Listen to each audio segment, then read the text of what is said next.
হযরতে হুসাইন রাদিয়াল্লাহু তাআলা আনহুর মর্যাদা অনেক বেশি। আমরা প্রতি জুমআয় আপনাদেরকে হাদিস শোনাই। নবীজি সাল্লাল্লাহু আলাইহি ওয়াসাল্লামের বিখ্যাত সাহাবী হযরতে আবু সাঈদ আল খুদরি রাদিয়াল্লাহু তাআলা আনহু বলেন, قال رسول الله صلى الله عليه وسلم الحسن والحسين سيدا الشباب أهل الجنة। হযরতে আবু সাঈদ খুদরি রাদিয়াল্লাহু তাআলা আনহু বলেন, আমি নবীজি সাল্লাল্লাহু আলাইহি ওয়াসাল্লামের কাছ থেকে শুনেছি, তিনি বলেছেন হযরতে হাসান আর হুসাইন রাদিয়াল্লাহু তাআলা আনহু জান্নাতি প্রতিটা যুবকের সরদার হবেন। সুবহানাল্লাহ। জান্নাতি যুবকদের নেতা হযরতে হাসান আর হুসাইন।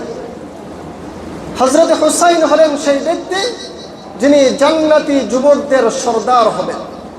মুহতারাম হাজরিন, হযরতে হুসাইন রাদিয়াল্লাহু তাআলা আনহুর ভালোবাসা যদি কারো হৃদয়ের গহীনে থাকে, হযরতে হুসাইন রাদিয়াল্লাহু তাআলা আনহুকে যদি কেউ ভালোবাসে, আল্লাহ তাআলা নিজে তাকে ভালোবাসেন। সুবহানাল্লাহ। রাসূলুল্লাহ সাল্লাল্লাহু আলাইহি ওয়াসাল্লাম হাদিসের মধ্যে বলেন, হুসাইনুম মিন্নি ওয়া আনা মিন হুসাইনিন আহিব্বুল্লাহ মিন আহাব্বা হুসাইনান হুসাইনুন সিবতুন মিনাল আসবাত। নবীজি বলেন, হুসাইনুম মিন্নি ওয়া আনা মিন হুসাইনিন, হুসাইন আমার অংশ আর আমি হুসাইনের অংশ। বলেন, হুসাইন কার অংশ? রাসূলের অংশ। আর রাসূল বলেন, আমি রাসূল হুসাইনের অংশ।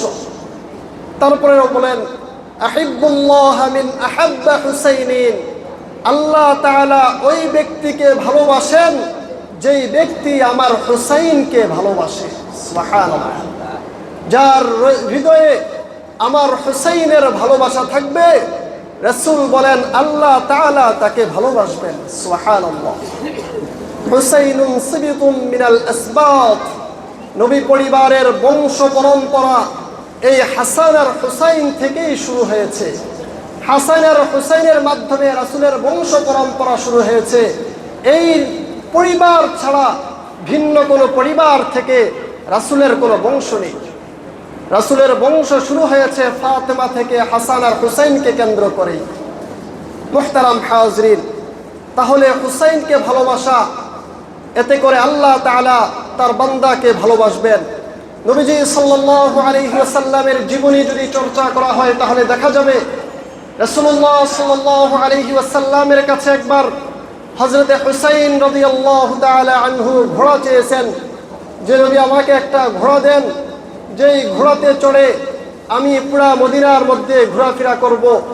রাসূল বলেন, তুমি তো এখনো ছোট মানুষ, ঘোড়ার মধ্যে চড়ার মতো শক্তি, ঘোড়ার মধ্যে চড়ার মতো ক্ষমতা, কিংবা এটা চালানোর যেই দক্ষতা যোগ্যতা, এটা তো তোমার এখনো হয়নি। তখন হুসাইন বলছে, আপনি আমাকে এতটুকু একটা ঘোড়া দেন যেটাকে আমি কন্ট্রোল করতে পারবো, যেটাতে চড়ে আমি পুরা মদিনার মধ্যে ঘুরতে পারবো। রাসূলুল্লাহ সাল্লাল্লাহু আলাইহি ওয়াসাল্লাম তখন নিজে ঘোড়ার মতো হয়েছে, আর হযরতে হুসাইন রাসূলের পিঠের মধ্যে উঠে ব্রেক হিসাবে রাসূলের কান ধরে তারপরে মসজিদে নববীর মধ্যে ঘুরছেন আর বলছেন, আমি হুসাইনের ঘোড়া হলো আমার নানা মুহাম্মাদুর রাসূলুল্লাহ সাল্লাল্লাহু আলাইহি ওয়াসাল্লাম। রাসূল হাসান আর হুসাইনকে এত বেশি ভালোবাসতেন, এত বেশি মহব্বত করতেন।